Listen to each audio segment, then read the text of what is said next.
Hello YouTube, this is Morgan, Airspeed Prime here with my next The Dawn of Yangchen chapter analysis video. This one's going to be for chapter 13, which is called Outside Options. So for the first time in a while, we have two somewhat lengthy chapters in a row here.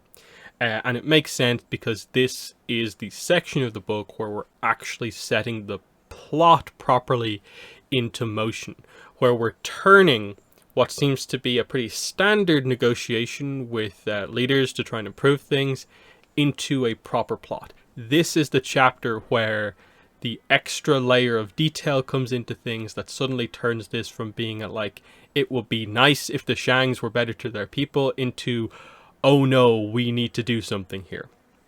So we open up here with a quick little bit with just Henshi on his own.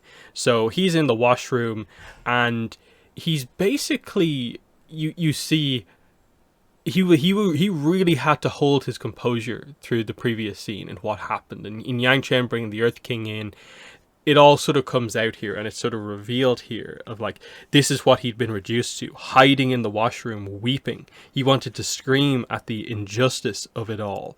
So you really do get this sense here that, you know, he doesn't like stuff getting in the way of like this power that he has. And what Yangchen has done has upset him quite heavily. It's actually this chapter right at the start of it here that is the chapter that explains what a middler is from like the start of like, I think, chapter 3. So, you know, he was a middler, as the Water Tribe youths of Bin like to call people from the Earth Kingdom and the Fire Nation. So there's that. And obviously he had mentioned before in his little backstory bit that he was from Ba Sing Se, so that fits, of course. So this is where we get, he comes out, he says the leader of his watchers comes over, a young woman named Miki, M-I-K-I, and she's been basically spying on Yangchen since she left the meeting. And she's kind of like, oh, where's the Avatar? I saw her take off on her bison. And her companion, and she's like, I don't know. You lost track of a slow-moving old man? And it's just revealed here she was a non-bender with a younger brother at home. Not the healthiest scamp, always sick with some kind of cough or another. And he's like, okay, Miki, I'll tell you what. You get up on the roof. That way you can scout better and locate kind of where people are. And it's a little bit of a random request here. And she's just looking at the sort of scaffolding that she has to climb up to where he wants her to go. It's like, that's a bit sketchy. But she goes up there and it's revealed here that Henshi paid all his watchers out of his own coffer, and he'd specifically chosen people with few alternative means of making a living. Without his continued blessing, they'd be on the streets. So we just see her, you know, climbing up this wobbly structure, and he's just like, yeah, you're doing a great job, keep up the good work, but he has sort of put her in danger here, as we will see. They come back to this. This gets referenced in like 2 other sections of this chapter, so remember that she's up there. Then he walks back into the others. So this is the meeting, and then you have to remember, Yangchen is like in the floor during all of this, listening to all of this and what is happening. So he regains his composure and is like, what a meeting, huh? And Tain, who obviously was the guy from the early chapters who everyone was annoyed at, and who Yangchen pointed at in the middle of the meeting and was just like, you're the one who nearly caused the riot by not paying people properly. And he's like, I don't like being pointed at, Henshi. I don't like being pointed at. You said you would handle the Avatar. That wasn't handling it. And then they focus on Sadao and they're like, what are you doing? You're part of the Avatar's group in all of this. How did you not know that she was, you know, monitoring what we were doing the whole past month? And he's just like, oh, she's predictable. None of this would have happened if you'd kept the flow of traffic within limits. So the others really sort of turn on Sadao here a little bit. And only Henshi's kind of like, okay, I'll make use of him if no one else is going to. But this is where Henshi has to step up and obviously, like, you know, reorganize the Shangs given what's happened. My friends, please remain calm. And Nohai is like, calm? The Earth King is going to raise us to the ground, Henshi. You try staying calm.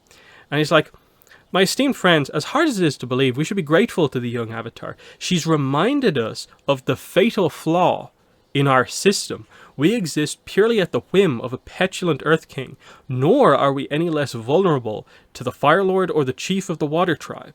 Should they decide to back out of their trade agreements, any head of state could end us if they wanted to. And Ohai's like, wait, so you're saying you have a way to fix that flaw? And he's like, I do. You've heard me talk about it before. Unanimity. And it's capital U unanimity here. Now, not just because it's a full stop unanimity, it's capitalized everywhere. This is the name of the weapon from the description for the book. So if you read the description again, it says, the Shangs have one solution in mind, a mysterious weapon of mass destruction that would place power squarely in their hands. And here is the name of it, unanimity. Just for anyone wondering, UNANIMITY. So it's basically just an alternate form of the word unanimous. So it's the idea that the weapon will bring a unanimous decision, will bring people together altogether on the right talking points. So it's mentioned here, a few of the younger Shangs didn't recognize the code name, but some of the others were like, I thought that the Unanimity Project was a goose monkey chase, a theoretical obsession of your predecessor. He never shared with us the details, only the possibilities. And Henshi's like, I assure you it's completely real and it's finished. So here's where we get it. Dushim, which is the predecessor, was working on it with the Zongdu Chaisi of Jonduri, just in case a scenario like this one ever occurred. So Zongdu Chaisi is still in the Zongdu of Jonduri. She will come into the book in a bunch of chapters' time. She is very, very important because she effectively has like current control over unanimity. So remember her. She is quite important. Is the key takeaway from all of this? And it's like, we've been caught out of position. Unanimity is how we recover our footing. We never had a solid position to fall back on when it came to negotiating with the Earth King, but now we do. If we bring it into play, neither the Avatar nor the Earth King will have power over us. We'll have complete impunity. The Earth King will sign any charter you want him to sign. We'll be able to rewrite the laws in Omashu if we feel like it. So this is huge. And he's like, does anyone have any objections to bringing this into play? And no one really does. And he's like, to our future. So straight away, like, it's like, okay, this is the weapon. They're not really saying what it is, but they are saying that this is what it will do. The problem with the Shang system for us is that it hinges upon the fact that the world leaders allow it to exist like this. That if they stop that, we suddenly don't have our power anymore, because they could effectively choose to disband the Shang cities if they wanted to, if they just reopen proper trade negotiations between their nations again.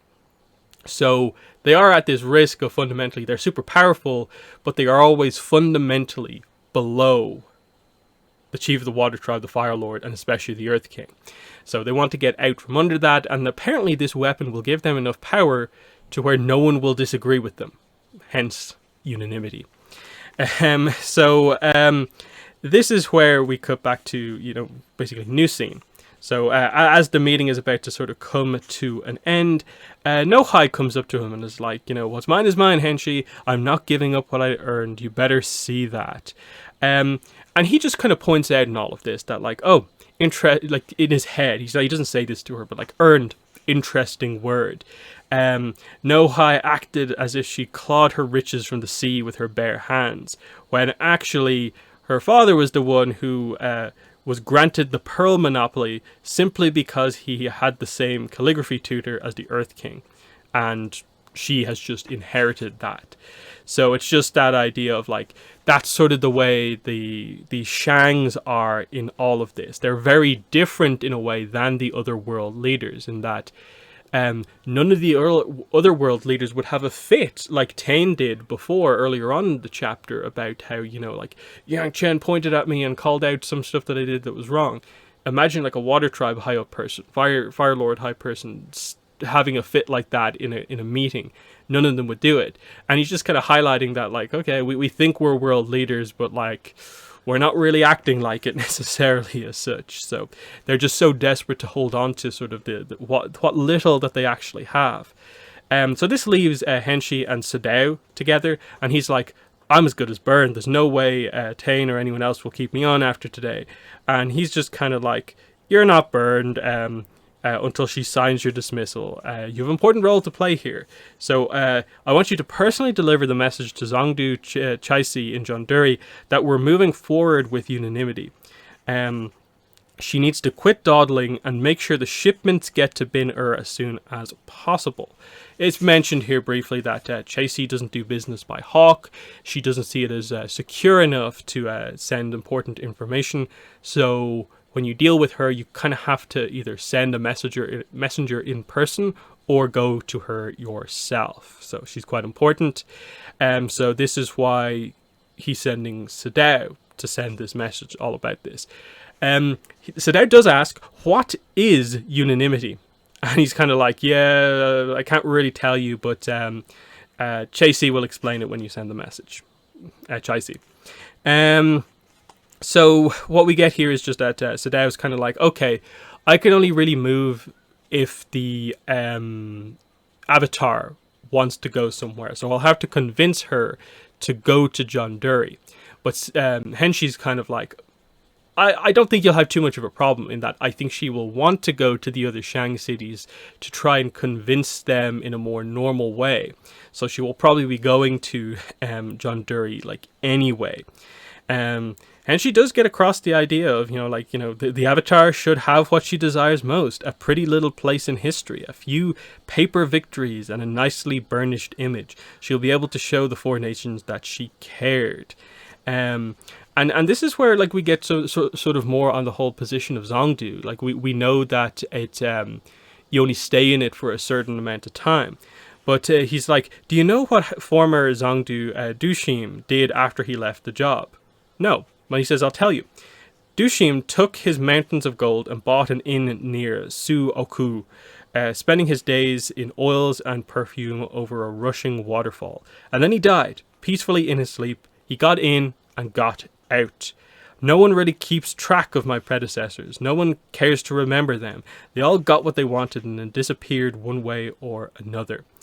And then we get this is a key thing here. A faint scream came from outside, and then a plummeting thud like a clump of snow sliding off the roof. How lucky they were. No, Henshi said. And so that was obviously Miki falling off the roof after he'd just sent her up there because it was all icy and the structures weren't great. So because he doesn't really care about them, he just continues on. He doesn't actually care that this person he sent up there has actually been injured in all of this. But it just kind of points out that, what way do you interpret what he's just said there? Is that meant to be sort of like this ominous thing, or is that something he wants, or does he want to be the first Zongdu to maybe keep the position for a little bit longer?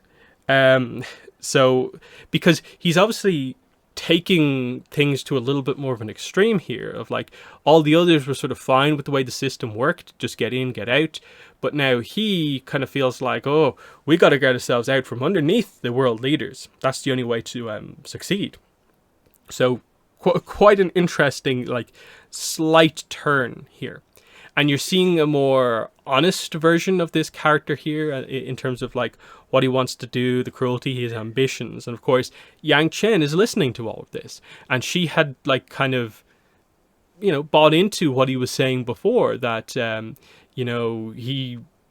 he's a reasonable leader and it's the others who are more of the problem. I want to help you, but, there's only so much I can do. And then we cut to, this is where there's another chapter cut. Yangchen gets back to the inn where she's staying.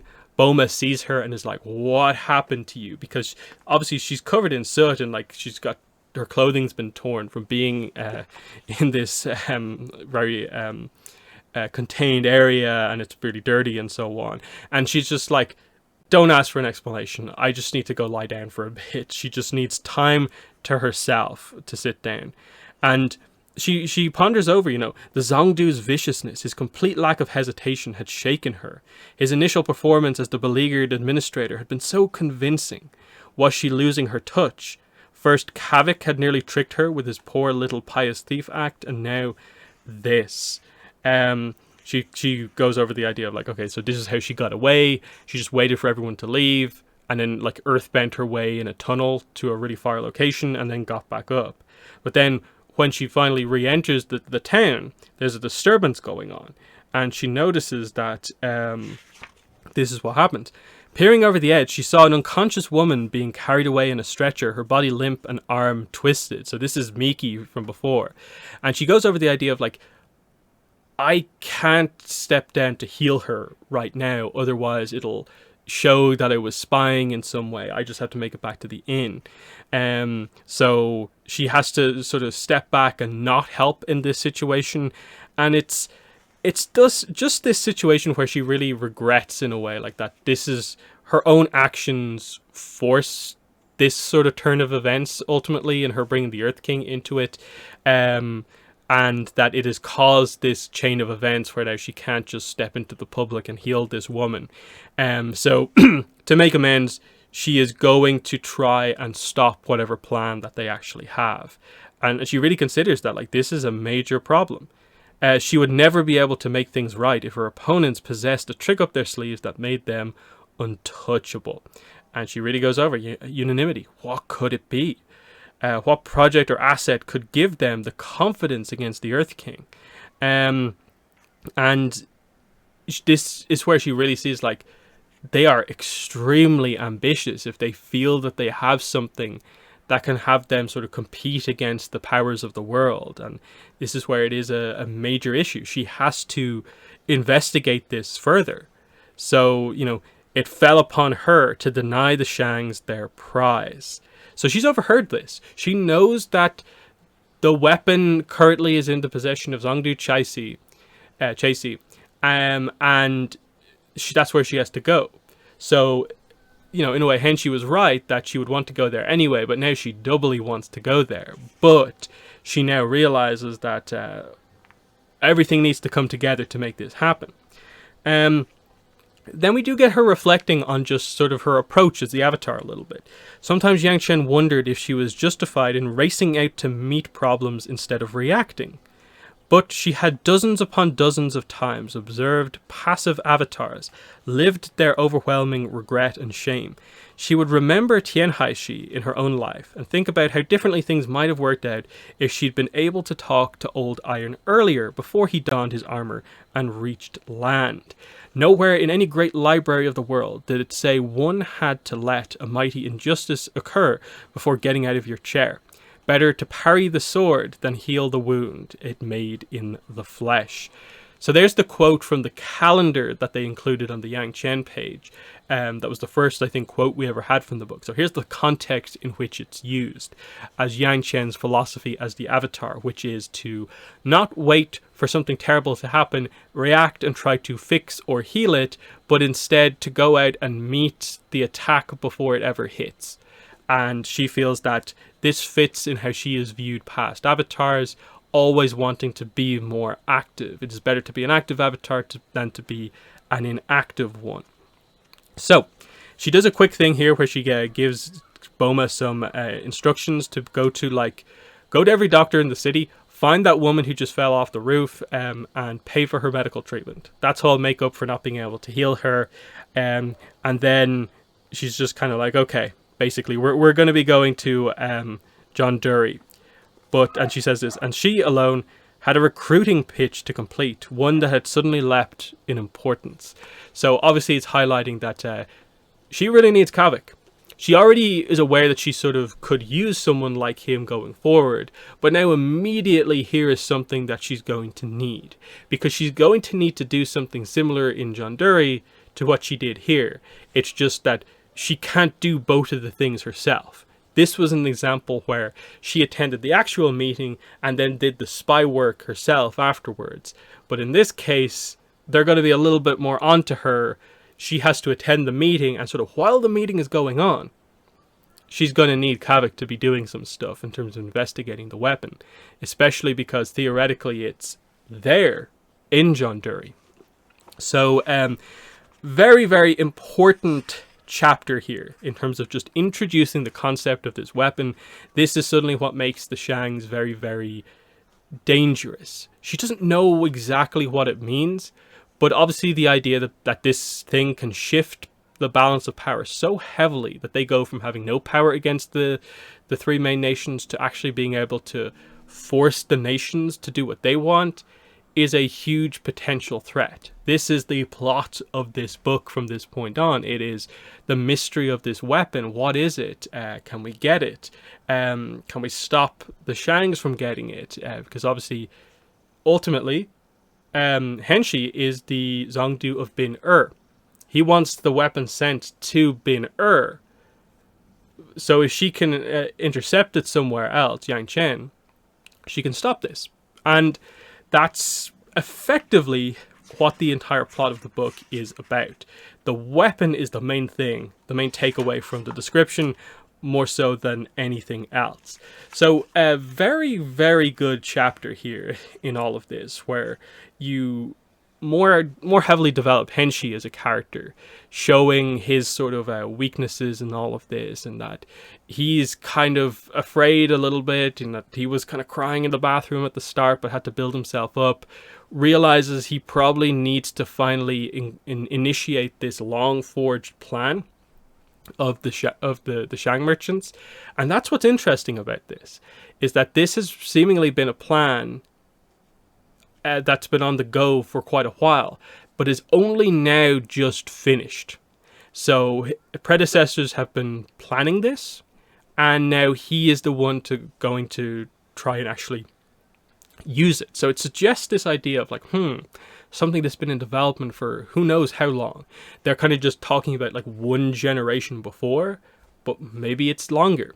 Very interesting stuff, especially just to find out that Henshi is a lot more cruel than we necessarily think. It's one thing to see just the Shangs in general be somewhat dismissive of like, oh yeah, we won't give any our money to the people.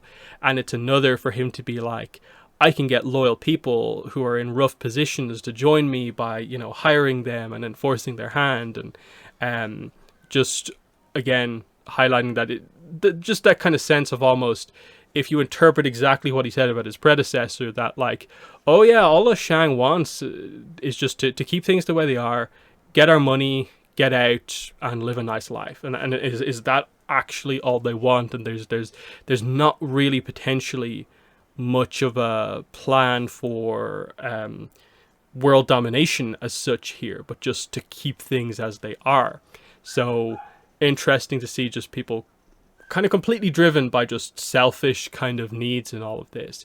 And then Yangchen having to deal with a little bit of a crisis of her own, in that she sort of, in some ways, created this situation by bringing the Earth King into play, but also, all these little regrets along the way about how, because of this, I can't do this. How could I make amends for both of these things? And realizing that ultimately, the only way to truly help the people here is to stop whatever's happening with this weapon. Because in a way, she views it as if like they go to war effectively against the Earth King, the people of Bin are going to suffer from this as well. So there's a lot of dynamics at play here, and it's great to finally have in a way a proper plot in the book, and also the hint that this is where Kavik comes into play as well, as we'll get in the coming chapters. But there are my thoughts on chapter 13, Outside Options. In the comments, let me know what your thoughts are on the chapter that introduces the concept of the weapon, the unanimity. But what are your thoughts? Otherwise, that has been the video. Thanks for watching, and bye.